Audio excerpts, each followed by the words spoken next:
Question pour vous, Monsieur Tolstoï. Vous savez que le Parlement européen a voté déjà la décision de créer un tribunal international et j'aimerais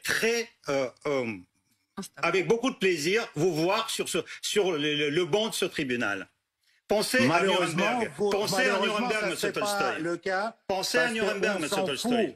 On s'en fout de votre tribunal. On s'en fout royalement. Vous considérez que vous ne serez jamais jugé pour ce qui est en train d'être fait en Ukraine?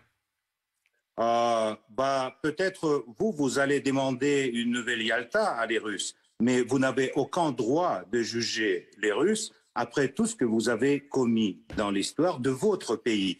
Vous n'avez aucun droit de juger les Russes après avoir applaudi à des bombardements de Yougoslavie, après avoir vu la fuite des forces pro-américaines de l'Afghanistan récemment qui couraient derrière l'avion. Ça sera le sort de M. Zelensky et toute sa bande. Ils vont courir derrière l'avion vers la Pologne.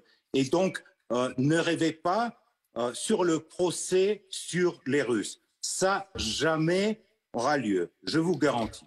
Quand les Européens disent pas de négociation avec les Russes, on va gagner sur le terrain, j'aimerais bien encore une fois vous rappeler que sur le terrain, 2 fois, l'Europe a perdu à les Russes.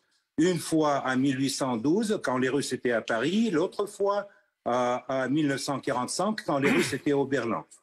Donc, c'est pour ça que je dis que c'est des problèmes pour l'Europe. Plus vous insistez dans votre solidarité avec l'Ukraine, plus vous aurez des problèmes dans le futur proche. Et évidemment, les territoires qui sont contrôlés par la Russie ne vont jamais revenir en Ukraine. Ça, c'est clair.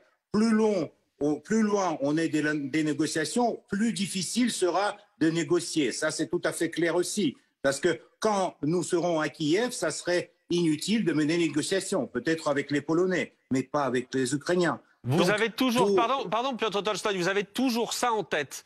Kiev, que vous n'avez pas réussi à prendre il y a un an.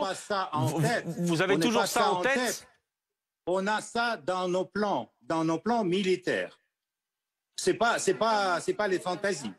Durant toute l'opération spéciale militaire, à partir du premier jour, la propagande officielle occidentale a refusé de donner la parole à des Russes. Et cette interview avec vous, c'est une rare possibilité de donner l'opinion russe à la télévision française. Monsieur Tolstoï, nous avons beaucoup de téléspectateurs qui, en vous regardant, se demandent si vous vivez sur la même planète que nous ou bien si vous n'êtes pas dans un monde parallèle. Non, c'est vrai, vous avez raison. On vit dans des planètes différentes parce que par les narratifs américains, par le mensonge que vous distribuez entre les téléspectateurs, notamment en France et en Afrique, vous avez complètement changé, vous avez détourné l'image du monde dans lequel vous êtes. Vous croyez que vous êtes le centre du monde. Il y en a, la plupart du monde entier continue à coopérer avec la Russie et cette coopération aujourd'hui se développe beaucoup plus vite qu'à l'époque quand on avait la coopération avec l'Europe. On arrive à vous, Piotr Tolstoï. La vraie image, malheureusement, vous échappe parce que vous regardez dans le monde du votre coin européen. Mais je vous rappelle que le plus grand pays de l'Europe, c'est la Russie.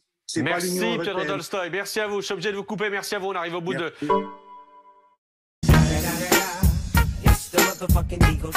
Snoop Dogg. You know I'm mobbing with the D.R.